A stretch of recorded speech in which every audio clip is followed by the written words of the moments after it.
어떻게 하여 예수를 죽일까 의논합니다. 아멘. 오늘 이 말씀으로 예수님의 성품 9번째 분노라고 하는 제목으로 하나님 말씀을 전하겠습니다. 우리는 9번째 예수님의 성품에 대해서 함께 우리가 살펴보고 있습니다. 예수님은 우리와 같이 인간의 몸을 입고 이 땅에 오셨기 때문에 우리와 전혀 다른 분이 아니라 동일하게 육체를 가지신 분이시기 때문에 그분이 이 땅에서 어떤 모습으로 어떤 성품을 가지고 살아가셨는가를 살펴보면서 우리도 예수님처럼 조금이나마 예수님의 성품을 본받는, 그리고 그 성품을 나의 인격으로 삼는 삶을 살아가서 이 세상에 예수님의 거룩한 향기를 조금이라도 드러낼 수 있기를 주님의 이름으로 소망합니다. 예수님은 이 땅에서 어쩌면 완벽한 삶을 살았다라고 말할 수가 있습니다. 우리같이 실수하고 또 실패하고 죄짓고 넘어지고 죄를 끊임없이 반복해서 되풀이해서 짓는 것이 아니라 예수님은 태어날 때부터 죄 없이 완전한 몸으로 이 땅에 태어나셨고 또 죄를 짓고 살지 아니하고 거룩한 모습으로 사시다가 우리의 죄를 속량하시기 위하여 십자가에 못 박혀 제물돼서 돌아가셨습니다. 죄 없는 분이셨기 때문에 우리의 죄를 담당할 수 있는 유일한 분이셨습니다. 그렇기 때문에 예수님의 삶을 살펴보는 것은 우리 인생에 있어서, 우리 삶에 있어서 매우 중요한 것이다 라고 볼 수가 있습니다. 우리가 지금 이 코로나19 시대에 거의 이제 1년이 넘는 1년 반 가까운 이런 상황 속에 우리가 지내고 있습니다. 11월까지 집단 면역이 형성된다라고 나라의 관계자들은 이야기하고 있지만 과연 그렇게 될 수 있을런가 라고 하는 이런 의심도 이제 많은 사람들이 품고 있습니다. 또 그나마 우리 지역은 그래도 코로나 이 청정 지역이었는데 지난 주간에 갑자기 코로나 이 확진자가 많이 생겨져서 벌써 우리 교회에 관련된 사람들도 또 이렇게 검사를 받을 수밖에 없는 이런 상황에 놓여 있습니다. 이 작은 도시임에도 불구하고 한 달이 두 달이 건너면 금방 또 감염자가 생겨지고, 그래서 내가 원하든 원치 않든지 간에 이렇게 내가 감염될 수도 있고 또 내 주위의 사람들이 또 감염되어져서 어쩔 수 없이 또 격리를 당할 수밖에 없는 이런 상황에 놓여 있을 수도 있습니다. 그래서 누구도 다, 우리 모두는 다 예외는 있을 수가 없겠구나 라고 하는 이런 생각을 갖습니다. 감기는 누가 걸려도 사람들이 무서워 안 합니다. 그렇죠? 왜요? 감기 걸려도 약이 있고 또 감기 걸려서 죽는다라고 하는 생각을 안 갖습니다. 시름시름 며칠 앓다가 또 좋아진다라고 하는 이 생각을 우리가 갖기 때문에 감기 걸렸다고 불안해하거나 떨지 않습니다. 또 약이 있으니까 아이 감기 걸리면 약 먹으면 되지. 또 어떤 분은 감기는 약이 필요 없다. 잘 쉬고 잘 먹으면 낫는다 라고 그렇게 이야기합니다. 코로나 이 바이러스도 치료제만 제대로 있다라고 한다면 누구도 벌벌 떨지 않을 거예요. 우리가 다 마스크 쓰고 또 저 사람이 혹시 코로나 걸렸을까? 어디 가면 혹시 걸릴 수 있을까라고 하는 이런 생각에 떨지 않을 거예요.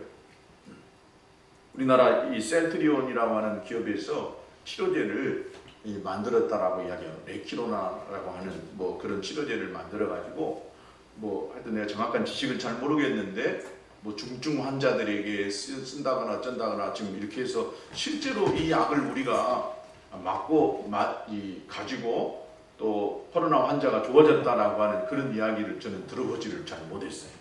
하여튼 이것을 만들어져 가지고 뭐 유럽, 미국 FDA나 또 유럽의 어떤 그런 의약품 담당하는 곳에서 허가는 받았다라고 이야기합니다. 그러나 그 약이 비싸고 또 그래서 아마 이 코로나 환자들에게까지 아직 치료제로 사용되지 않고 있는 것 같습니다. 저는 우리나라에서 하나님 할 수만 있다면 우리나라 기업에서 백신도 만들고 치료제도 만들게 해주십시오라고 오랫동안 기도했습니다. 어떤 이유에서든지 우리나라에서 백신을 만들지 않고 치료제를 만들었던 것 같습니다. 그 기업의 그 회장이 인터뷰하는 걸 봤습니다. 왜 백신을 안 만들고 치료제를 만들었습니까? 라고 그렇게 물어보니까 다른 나라에서 이미 많은 백신을 만드니까 자기 회사에서는 치료제에 중점적으로 연구를 해가지고 치료제를 만들었다라고 그렇게 이야기를 하더라고요. 저는 나중에 그것이 참 더 어떻게 될지는 모르겠지만 차라리 그 기업에서 백신을 좀 만들어가지고 지금 우리나라 백신 맞고 싶어도 백신이 없어서 못 맞은다라고 그러잖아요. 감기도 독감 예방 접종하듯이 접종 맞아놓으면 나중에 이 감기도 안 걸린다라고 그렇게 이야기하기 때문에 독감 예방 접종을 하잖아요. 그래서 우리나라 이 기업에서 백신을 만들었다라고 한다면 이렇게 우리나라 사람들도 이런 어려움을 당하지 않을 텐데라고 하는 이런 생각도 같습니다. 하여튼 여러 가지 이유에서 우리가 치료제 백신에 의지할 수밖에 없는 이런 상황에 놓여 있는 것만은 분명합니다. 그러나 하나님께서 분명히 코로나 이 바이러스를 통해서 하나님이 원하시는 바를 이루어 간다라고 믿습니다. 사단이 만들었던 어떤 환경적으로 생긴 것이든지 간에 분명 하나님은 이 코로나19 이 바이러스를 통해서 하나님이 원하신 목적을 이루십니다. 사단이 아무리 이 코로나 바이러스를 통하여서 우리 믿음의 성도들을 믿음에서 떠나게 하고 또 자기 어떤 이 세계를 만들고 뭐 이렇게 하려고 한다지만 하나님이 더 크신 분이십니다. 여러분 믿으십시다. 하나님이 더 크신 분이세요. 그분이 저와 여러분의 하나님이신 줄로 믿습니다. 여러분 우리가 매일 아침에 출애굽기를 묵상하고 있는데 하나님께서 이스라엘 백성들을 애굽에서 건져내시기 위하여서 바로 왕이 순순히 이스라엘 백성들을 내보내지 아니하고 또 이스라엘 백성들도 애굽에서 430년 동안 노예로 살다 보니까 하나님에 대한 신앙을 많이 잃어버렸어요. 그러다 보니까 하나님이 어떤 분이신가를 분명하게 알게 하기 위해서 애굽 땅에 재앙을 내리십니다. 근데 이 재앙이 어떤 재앙이었냐면은 애굽 사람들이 그렇게 신처럼 여겨졌던 우상으로 떠받들고 있었던 이러한 것들을 하나씩 하나님이 깨뜨려 붙이기 시작합니다. 저들이 그렇게 세계 최고의 강이라고 생각했던 나일강을 물이 피로 변하게 되어지는 이런 상황을 만든 것에서부터 시작해가지고 저들이 태양 신을 받들고 또 바로는 이 태양의 아들이라고 하는 이런 생각을 갖고 살았었거든요. 근데 하나님이 이러한 모든 것들을 다 하나씩 다 깨뜨려 부시면서 하나님이 하나님 되심을 세상 속에 드러내십니다.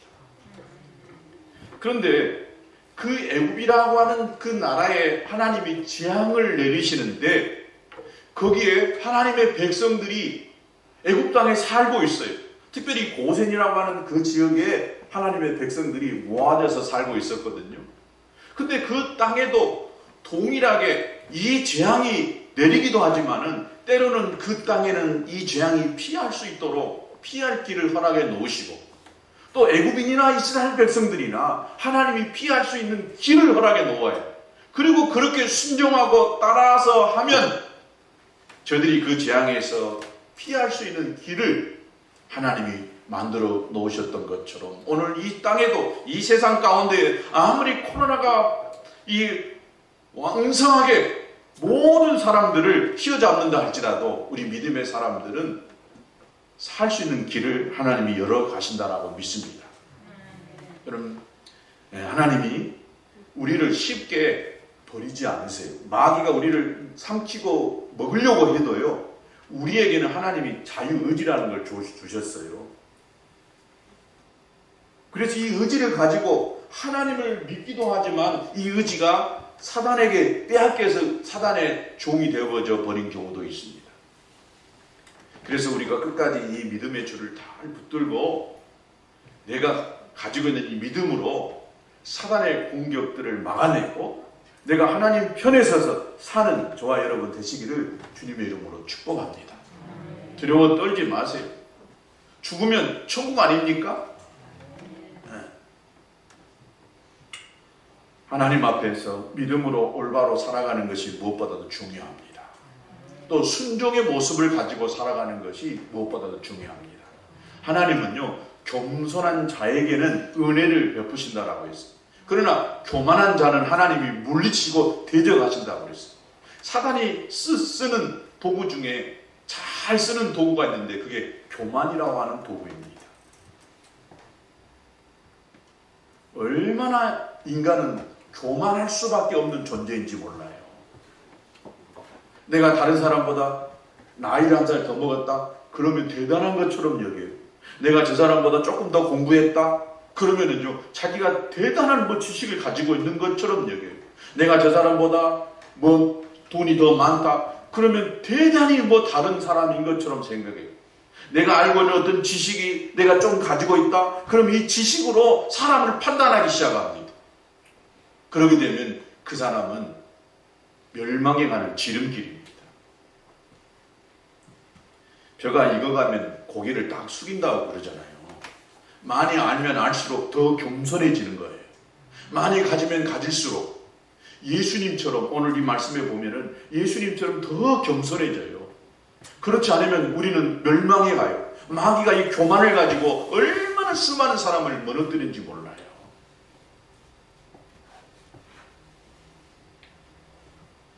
나보다 남을 더 낮게 여기고 존중하고 겸손히 섬길 수 있는 저와 여러분 되시기를 주님의 이름으로 축복합니다. 예수님이 그런 삶을 사셨기 때문에 오늘 저와 여러분도 나보다 남을 더 낮게 여기고 겸손하게 섬길 수 있는 믿음의 용사들이 되시기를 주의 이름으로 축복합니다. 또 사단이 우리를 시험 들고 넘어지게 하는 것 한 가지 또 도구가 있는데 그게 분노라고 하는 것입니다. 여러분 성질 없는 사람이 있어요? 다 성질이 있어요. 분노가 다른 말로 하면 성질이거든요. 더 나쁜 말로 하면 뭐예요? 그런 거 있어요. 세 단어로 말하는. 오늘 시대를 가리켜서 분노의 시대다라고 그렇게 이야기합니다. 사람들이 분노 조절이 안 돼가지고 분노를 마음껏 표출해버리는 것이 이 시대의 사람들의 모습인 것입니다. 심리적으로 이 분노, 이것은 뭐냐면 가끔 무엇인가 우리를 방해할 때 우리 내면 속에서 솟아나는 감정의 격동을 가리켜서 분노다라고 그렇게 이야기합니다. 이렇게 되어지면 이 우리 속에 있는 아드레날린이라고 하는 효소가 우리 혈류 속에서 분비가 막 되는데 이 아드레날린이 분비가 되어지면은 우리 몸의 근육이 긴장합니다. 그리고 또 혈압이 올라가고 맥박이 빨라집니다. 그래서 속에서부터 어떤 힘이 걷잡을 수 없이 일어나게 되는 경우가 많아요. 이게 분노하면 대부분요, 막 뒷골이 당긴다, 혈압 올라간다, 막 그렇게 이야기하잖아요. 화가 나면은 마음 안에서부터 있는 이러한 것들이 우리 몸에 그대로 나타나게 되는 경우가 있어요. 여러분, 우리말에 성난 황소 같다라고 하는 말이 있어요. 황소가 성질이 있을까요? 순한 동물 중에 하나가 소라고 그럽니다. 근데 이 소가 화가 나면 무섭다는 거예요. 저는 직접 보지는 않았지만 소가 화가 나어지면은 자신도 뿔이 부러지고 가죽이 벗겨질 정도로 막 들이받고 그냥 막 자기 몸이 상하는 그런 줄도 모르고 막 들이받는다는 것입니다. 그래서 성난 황소 같다라고 그렇게 이야기합니다. 우리 인간의 경우도 마찬가지입니다. 화로 인하여 빚어지는 참상들이 얼마나 많이 있는지 몰라요. 순간 화를 참지 못해가지고 그 잘나간 사람이 가진 것 한 번에 다 잃어버리는 경우가 얼마나 많이 있습니까? 남은 인생도 송두리째 한 번 그 화냄으로 인하여서 다 빼앗겨버리고 비참하게 살아가는 경우가 얼마나 많이 있는지 몰라요. 황소가 내는 그 화는 잠깐으로 끝날 수도 있지만 인간이 내는 화는요, 끈질기기 때문에 거기에서 초래되는 비극은 더 큰 것을 우리는 볼 수 있다는 것입니다. 화내가지고 그렇게 좋은 우정의 관계가 깨트려지고, 그렇게 좋은 부부 사이가 깨트려지고, 가정이 파괴되어지고, 폭력을 유발시키고 원한을 일으키게 되는 경우가 얼마나 많은지 모릅니다. 성경에서도 그 예를 몇 가지 찾아볼 수가 있어요. 아담의 그 얘들, 가인이 분노로 인하여서 자기 동생을 죽여버려요. 그로 인해서 인류 최초의 살인자가 되고 맙니다. 또 분노로 인해서 모세와 같은 위대한 인물도 실수를 하고 사람을 죽이는 경우가 생기는 것을 볼 수가 있습니다. 또 분노로 인해서 하나님의 말씀대로 행하지 아니하고 참지 못하고 자기 뜻대로 행해버림으로 말미암아 명하여 물을 내라고 했는데 그냥 화가 나가지고 지팡이로 쳐버림으로 인하여서 결국 모세는 그렇게 가고 싶어 했던 가나안 땅을 직접 들어가지 못하고 멀리서 바라볼 수밖에 없는 이런 아픔을 겪어야만 했던 것입니다. 이 외에도 성경에서도 수많은 인물들이 분노를 참지 못하고 분노로 인해서 모든 것들을 잃어버린 경우가 얼마나 많은지 모릅니다. 여러분, 이 분노는 그리스도인이라고 해서 분노가 없는 것이 아닙니다. 아무리 평소에 온화하고 믿음이 좋은 독실한 신앙인이라 할지라도 이 분노가 절제되지 못하고 참지 못하게 된다라고 한다면 그 사람으로부터 모든 하나님의 가르침이 순간 다 끝나버리고 많은 경우가 얼마나 많은지 모르겠습니다. 둘째가 라면 서러워할 사이 좋은 인구 부부도 분노에 치밀어 가지고 그 한 번에 그 분노를 참지 못해 가지고 결국 깨지고 모든 것들을 끝내버리는 경우가 얼마나 많은지 모르겠습니다. 사실 이 분노라고 하는 것은 크리스찬이든지 아니면 비그리스도인이든지 간에 남자이든 여자이든 지식인이든 또 지식이 없는 사람이든지 간에 분노 없는 사람 없어요. 성질 없는 사람 없다니까요. 다 성질이 있어요. 목사는 성질 없는 줄 아세요? 자랑이 아니라 저도 못된 성질이 있어요. 화를 참지 못해가지고 제 스스로도 분노를 절제하지 못함으로 인해서 죄짓는 경우가 얼마나 많이 있었는지 몰라요. 그래서 성경은 분명히 말합니다. 분노는 죄다. 골로새서 3장 8절에 보면 이제는 너희가 이 모든 것을 벗어버리라. 곧 분함과 노여움과 악의와 비방과 너의 입에 부끄러운 말이다. 분노를 죄라고 이야기하고 있는 것입니다.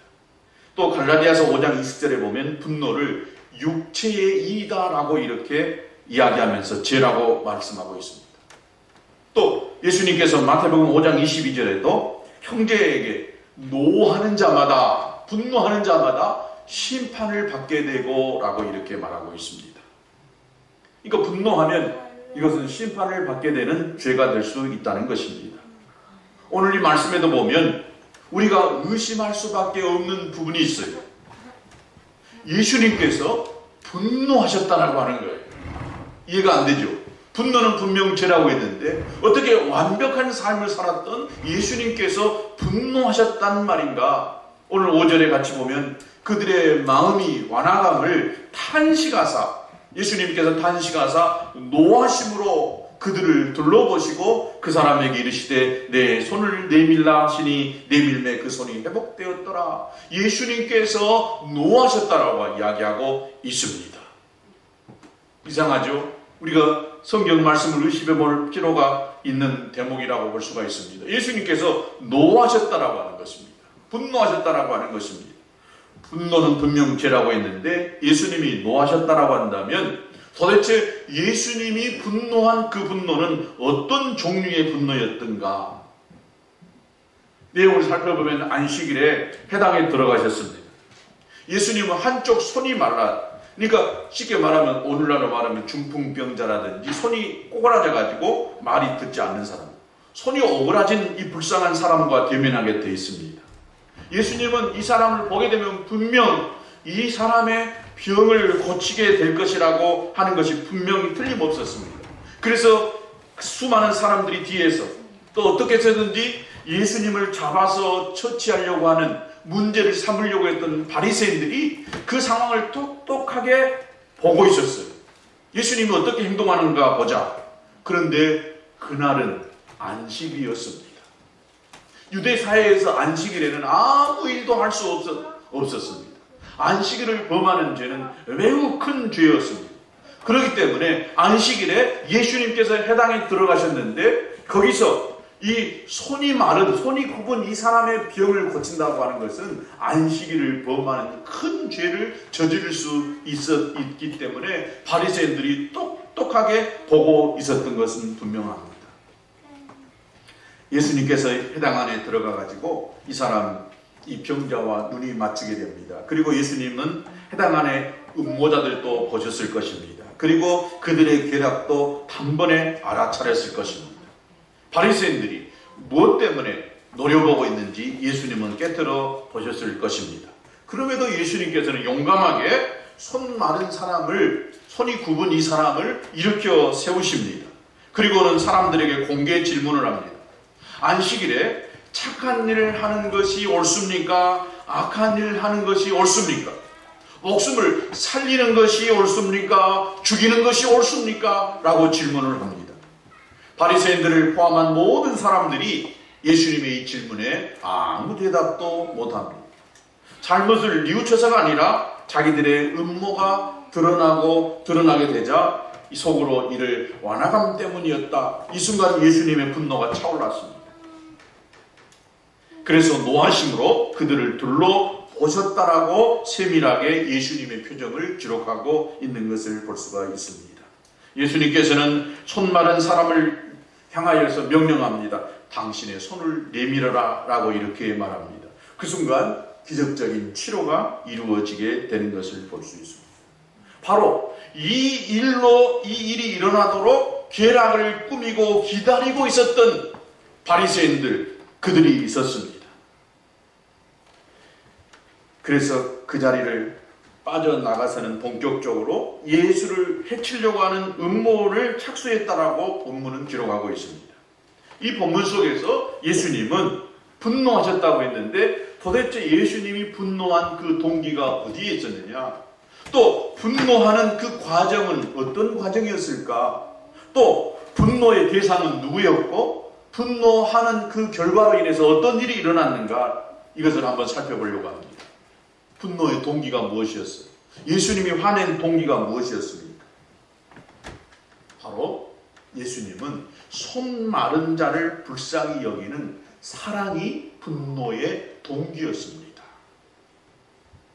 그리고 분노의 과정은 바리새인들의 모함이었지만은 그로 인해서 예수님 자신이 받을 오해와 또 회를 알면서도 개의치 아니하시고 손 마른 사람의 병을 고쳐준 이 신념의 행동이 바로 예수님 분노의 과정이었다라고 하는 것을 볼 수가 있습니다. 그러면 예수님이 분노했던 그 분노의 대상은 누구였을까요? 불의한 세력들이었죠. 바리새인들이었다라고 볼 수 있습니다. 그리고 예수님이 분노했으면 그 결과가 어떻게 나타났느냐? 어떻게 나타났어요? 행복의 창조가 일어났습니다. 기적이 일어난 것이죠. 병이 고쳐지는 기적이 일어나게 됐던 것을 볼 수가 있습니다. 자, 예수님의 분노는 결코 개인적인 감정에서 나온 것이 아니다라고 하는 사실입니다. 우리들이 주로 분노한 이유는 어디에 있습니까? 내 자존심에 지금 손상을 입었어요. 또 내 재산에 어떤 손해가 입혔어요. 내가 어떤 어려움을 당했어요. 오해를 받았어요. 그러면 우리는 분노합니다. 상대가 내 진심을 알아주지 못하고 오해를 하고 있다. 그러면 우리는 쉽게 분노하게 되는 경우가 얼마나 많은지 모릅니다. 그래서 우리들의 대부분의 분노는 우리 속에 악으로 가득 차 있는 경우가 얼마나 많은지 몰라요. 왜냐하면 다른 사람들이 나에게 불리하게 할 것이라고 단정하기 때문에 복수심이 우리 분노 속에 포함되어 있어요. 네가 나한테 그래야. 어떻게 네가 나한테 그럴 수가 있어? 그런 말을 해? 그러면서 막 자기가 화를 내는 경우가 많아요. 상대방이 내 마음을 알아주지 못하고 내가 원하는 대로 행동하지 않았다는 것 때문에 자기가 막 화를 내는 거예요. 화를 낼 때 어떤 사람은 말로 그냥 독소를 퍼부어대는 사람이 있어요. 쌍욕을 막 퍼부어대는 사람이 있어요. 어떤 사람은 또 그 분노가 욕은 하지 않지만 그냥 주먹이 날아가는 경우가 있고, 어떤 사람에게는 물건을 잡아다가 막 던져버리는 사람이 있고, 어떤 사람은 눈을 우아로 훑어버 흘기고, 어떤 사람은 입을 딱 다물어버려요. 말을 안 해버리는, 이것도 분노의 표현입니다. 뒤돌아서서 가버리는 경우가 있고, 자리를 피해버리는 경우도 있고, 사람마다 화가 났을 때 그 화를 표현하는 방법은 다 다릅니다. 그러나 결국 따져보면 그 안에 복수심이 그 모든 것들의 동기가, 모티브가 됐던 것을 볼 수가 있습니다. 그런데 여러분, 예수님의 분노를 보시면 우리와 같지 않아요. 예수님은 자신이 인격적인 모독을 당할 때에는 한마디 반응도 하지 않으셨어요. 우리가 흔히 분내는 그런 분노 경우에 예수님은 오로지 인내하셨어요. 욕설을 들어도 대꾸하지 않으셨어요. 얼굴에 침을 뱉어도 예수님은 주먹이 날아가지 않고 침 뱉지 않았어요. 그의 이마에 가시관을 씌워도 예수님은 그 이마에 가시관을 찍고 피가 눈으로 이렇게 흘러내리는 상황 속에서도 예수님은 전혀 반응하지 않으셨어요. 십자가에 못 박혀 매달리고 온갖 조롱과 능력을 당하셨지만은 한 번도 분노를 나타내시거나 한마디 복수의 말을, 행동을 하지 않으셨다는 것입니다. 원래 이 모욕감이라고 하는 것은요, 당하는 사람의 신분이 높을수록 모욕감은 굉장히 큽니다. 그러니까 사회에 힘 있는 권력자거나 또 돈이 많은 재벌가들이 경찰서나 검찰에 가서 조사를 받을 때 그 검사들이나 조사관들이, 수사관들이요, 굉장히 험한 말을 그냥 내뱉어버린다 합니다. 그래서 완전히 모욕을 당하게 만들어요. 사회에서는 자기가 대단한 인물이고, 자기 말 한마디에 의해서 모든 것들이 확 움직여가고, 감히 누가 어쩔 수도 없는 이런 상황인데 아무도 보지 않는 그 조사실에서 조사관들이 함부로 말을 막 내뱉어버리는 이것을 당하고 나면 그 모욕감은 견딜 수 없다는 거예요. 그래서 많은 사람들이 나와서 그냥 자살해버리고 그러는 경우가 참 많다는 거예요. 신분에 맞는 대우를 해주지 아니하고 말을 함부로 내뱉어버린다고 한다면 그 사람이 심한 모욕감을 받을 수가 있어요. 예수님은 어떤 분이셨어요? 하나님의 독생하신 하나님의 아들이셨어요. 대단한 창조주셨어요. 하나님의 형상을 입고 하나님의 영광의 광채시셨어요. 그분의 말씀에 의해서 세상이 창조되어진 그런 분이셨어요. 근데도 불구하고 그분에게 말을 내뱉을 때, 예수님에게 침을 뱉을 때 예수님이 능력이 없어서, 힘이 없어서 당한 것이 아니라 그냥 그대로 다 받으셨던 것입니다. 예수님이 화를 내셨을 때는 누가 개인적으로 예수님에게 잘못했기 때문에 예수님이 결코 화를 내는 경우는 없었어요. 오로지 예수님의 그 화는, 분노는 악에 대항한 분노였던 것을 알 수가 있습니다. 예수님을 분노케 했던 것들을 주목해 보십시오. 안식일에 사람을 고치는 것을 반대하는 바리새인들의 그 강박한 마음으로 인하여서 예수님은 분노하시면서 손 마른 사람들을 고쳐주셨어요. 또 성전에 더럽혀진 성전이 완전 장산치로 판을 치고 있었던 거죠. 그래서 예수님께서 상을 뒤엎어버리면서 마태복음 21장 12절과 13절에 보면 예수님께서 성전에 들어가서 성전 안에서 매매하는 모든 사람들을 내쫓으면서 돈 바꾸는 사람들의 상과 비둘기 파는 사람들의 의자를 둘러 엎으시고 그들에게 이르시되, 성전 안에 들어가 보니까 성전 문 앞에서 장사하고 있는 그들을 보면서 예수님이 분노가 치밀어 올라가지고 상을 그냥 다 들어 던져버렸다는 거예요. 예수님도 성질이 있으신 분이셨어요. 근데 예수님의 이 분노, 성질은 그럴 만한 합당한 이유가 있었다는 거예요. 개인적인 모욕감을 받아서 그런 것이 아니라, 누가 잘못을, 죄를 저질러서가 아니라 하나님을 향한 성전을 모욕하는 이러한 것들을 향하여서 예수님이 분노하셨던 것을 알 수가 있습니다. 아이들을 가로막는 사람들이 예수님이 앞에 아이들을 데려와서 쉽게 말하면 예수님의 어떤 축복 기도를 받고 싶었어요. 그러니까 제자들이 오지 말라고, 아이들은 저리 물러가라고 이야기했어요. 그때 예수님께서 제자들을 나무라하셨어요. 하나님의 나라는 저 어린아이들과 같지 아니하면 들어올 수 없다라고 그렇게 이야기했습니다. 예수님께서 잡히시기 전에 마지막 유월절을 나누는 그 순간에 제자들은 네가 높다, 내가 높다, 서로 자리다툼하고 있었어요. 근데 예수님은 이런 예산 제자들에게 책망하고 나무라시기보다도 세숫대와 물을 담아오라고 하고 타올을 준비해오라고 했습니다. 그래서 예수님께서 친히 제자들의 발을 씻어주는 이 세족식을 거행했던 것을 볼 수가 있습니다. 섬겨주셨어요.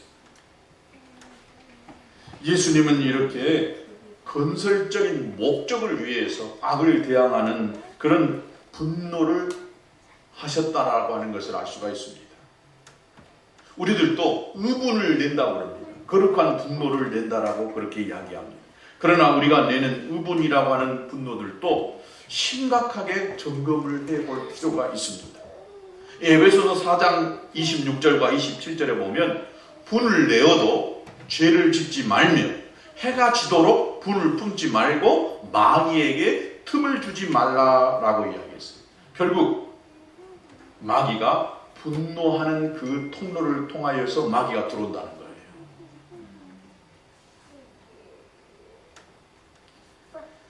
우리 분노가 어떻게 죄 없는 분노가 될 수가 있느냐? 분노가 죄 없는 이 분노가 되려고 한다면 그 분노의 방향을 똑바로 잡아야 돼요. 분노라고 하는 말이, 죄송합니다, 영어로서 anger이라고 하는 이 말을 씁니다. 근데 또 한 가지의 말을 썼어요. 이 temper라고 하는 이 말이, 분노라고 하는 말이 담겨져 있는데, 이 temper라고 하는 이 말은 그 말의 뜻이 어디서부터 왔냐면 저 라틴어, 이태리 언어에서부터 왔어요. 근데 이 temperable라고 하는 이 말의 뜻을 해석을 해보면 물건의 길이를 재는 자가 라고 하는 뜻이 척도라고 하는 거죠. 그러니까 분노라고 하는 것이 쉽게 말하면 척도라는, 뭘 척도하는 것이겠어요? 우리의 인격을 죄는 자가 된다는 거예요. 그러니까 우리가 어떻게 분노하고 어느 만큼 분노하고 어떨 때 분노하는가를 통해서 우리의 인격이 점검되어지고 우리의 인격의 모양이 나타난다는 것을 알 수가 있습니다. 여러분, 무엇 때문에 주로 화를 내세요? 왜 화내세요? 얘들이 말 안 듣는다고? 공부 안 한다고? 누가 내 말대로 안 들어준다고? 우리들이 화내는 그 화를 대부분 깊이 들어가 보면 전부 내 뜻대로 해주지 않는 것 때문에, 내가 어려움 당했기 때문에 화를 내는 경우가 얼마나 많은지 몰라요. 아브라함 링컨은 젊은 시절에 흑인 여자가, 흑인 애기 엄마가 애기가 보고 남편이 보는 앞에서 끌려가는 그 모습을 봤어요. 노예로 잡혀가는 그 모습을 보고 아브라함 링컨의 마음속에 막 분노가 치밀어 올랐어요. 이것이 나중에 노예 해방을 일으키는 모티브가 됐던 것을 알 수가 있습니다. 우리가 잘 아는 백의의 천사 나이팅게일이라고 하는 사람, 백의의 천사니까 얼마나 그분이 성질도 없고 온순하고 사람들 잘 보살피는 사람으로 생각하잖아요. 근데 이 백의의 천사, 이 나이팅게일이요, 성질이 보통이 아니었다는 거예요. 그래서 둘도 없는 고집불통이었고 성미가 급한 여자였다는 거예요. 그래서 병원에서 환자들에 대한 이 제대로 이 대우해주지 않으면 그냥 이 나이팅게일이 병원에 누구를 만났든지 간에 그냥 화를 냈던 그런 사람들이었다는 것입니다. 또 결국 이 분노는 나중에 전쟁터에서 적군들이 부상을 입고 들어왔을 때에 정부 관계자들이 비록 적군이지만 이 사람들을 잘 돌볼 수 있도록 자기가 그 분노를 절제하지 아니하고 정부 관계자들에 대해 표출의 념으로 인하여서 적군들도 치료받을 수 있는 길을 만들어준 사람이 나이팅게일이었다는 거예요. 그래서 이 사람이 백의의 천사가 될 수 있었다는 것입니다. 여러분, 무엇에 분노하고 무엇을 참고 있는지 여러분 잘 살펴볼 수 있게 되기를 바랍니다. 우리 그리스도인들은 세상을 향해서도 눈을 똑바로 뜨고 세상이 어디로 가는가를 잘 살펴볼 필요가 있습니다. 알게 모르게 우리도 모르는 사이에 하나님이 원치 않는, 해서는 안 되는 법들이 막 만들어지고 통과되는 경우가 많이 있어요. 그러니까요, 나라의 법을 만들고 또 나라를 다스려가는 그 대통령이나 또 시장이나 시의원들을 정말 잘 뽑아야 됩니다. 뽑고 나면 나중에 그 사람들이 다수에 의해서 또 그들이 가지고 있는 신념이나 어떤 정치 철학에 의해서 끌어져 가기 때문에 그 사람이 어떤 사람인가를 잘 살펴보고 둘이나 셋 중에 그래도 제일 나은 사람을 뽑아야 돼요. 그렇지 않으면 뽑고 나면은 나중에 엄청난 다른 방향으로, 그냥 잘못된 방향으로 가버릴 수가 있어요. 그러니까 지금요, 여러분 옛날에 낙태를 금했던 이 낙태법이 지금은요 통과돼 버렸어요. 또 나중에는 이 동성혼 찬성하는 이 법도 지금 이 집권당에서 다수를 가지고 있는 그 당에서 또 일부 소수 정당에서 이것을 통과시키려고 하는 움직임이 있어요. 그래서 이것을 막아내려고 크리스찬 이 헌법 재판관인 이 법에 관한 분들이라든지 여러 관련된 전문가들이 얼마나 많이 호소하고 또 기도운동을 펼치고 또 유튜브를 통해서 교회들을 이렇게 깨우고 크리스찬들을 깨우고 있는지 몰라요. 그래서 때로는 우리 그리스도인들이 소리를 내서 아닌 것은 아니다라고 말할 필요가 있습니다. 거룩한 분노를 드러낼 필요가 있다는 거예요. 그래서 어떤 분들은 1인 시위도 한다고 그러잖아요. 그래서 때로는 사람들이 막 모여가서 정부나 또 국회 여러 사람들이 일하는 사람들이 올바른 선택을 할 수 있도록 우리들의 의사를 표시할 필요가 분명히 있는 것은 사실입니다. 지금 많은 법들이 또 행정명령에 의해서 종교에 우리가 마음껏 예배하고 또 전도하는 이러한 것들이 제재를 당하고 있습니다. 근데 가장 최고의 상위 법에 의해서 하위 법들이 예속되어져 있고 또 위의 법에 의해서 다스려져야 되는 것입니다. 우리나라 최고의 법은 뭐예요? 헌법이라고 하잖아요. 헌법의 기초에서 우리나라가 움직여져 가고 있고 나머지 여러 민법, 형법, 상법 이런 모든 법들이 다 만들어지고 있거든요. 그러니까 최고의 상위법은 헌법이에요. 근데 헌법에 종교의 자유가 보장되어져 있는 것은 사실이거든요. 그러나 지금 많은 이러한 것들이 법을 무시하고 행해지는 많은 형태들이 얼마나 많이 있는지 몰라요. 그렇기 때문에 싸워야 될 필요가 있습니다. 4.19 또 5.18 이러한 것들은 나라의 권력자들이 권력을 잘못 사용하니까 젊은이들, 학생들이 들고 일어졌어요. 4.19는 고등학생들이 일어났잖아요. 5.18에는 이 젊은 대학생들이 일어났어요. 그들이 목숨을 걸고 학교에서 퇴학을 당하면서까지 나라의 이 정권을 가진 사람들을 향하여서 군사 독재에 대항하고 맞서서 목숨을 걸고 싸웠던 것을 볼 수가 있습니다. 또 일제시대에는 어떻게 됐습니까? 항일운동을 하면서 독립운동을 했잖아요. 거룩한 분노였습니다. 많은 그리스도인들이 또 목사님들도요, 군사 정권을 축복해주고 잘 된다라고 그렇게 이야기하는 분들도 있었어요. 압력에 의해서 어쩔 수 없으니까 당하는 사람이 있었지만, 그러나 젊은이들은 불의를 참지 못하고 나갔어요. 길로 나갔어요. 체류탄 맞아가면서 나라의 민주주의를 쟁취하기 위해서 나라가 잘못된 방향으로 군인들에 의해서 다스려져가는 반민주적 사회로 가는 것을 안타까워하면서 목숨을 걸고 싸워서 우리나라가 지금 여기까지 민주주의가 왔다라고 생각합니다. 우리 그리스도인들이 깨어 있어서 나라가 올바른 방향으로 갈 수 있도록 때로는 항거하고 대항하고 맞서 싸울 필요가 있는 것입니다. 바로 예수님의 분노처럼 우리의 분노는 사랑이 동기가 되어져야 되고 공의를 목적으로 한 분노를 바랄 수 있어야 되는 것입니다. 오로지 나 하나 내 얼굴에 침 뱉었다고, 내가 심한 모욕감을 느꼈다라고, 상대가 나한테 인사 안 했다라고, 뭐 했다라고 하는 우리의 화는 전부 어쩌면 그런 것인지 모르겠습니다. 우리가 분노를 잘 조절하고 다스려서 하나님이 원하시는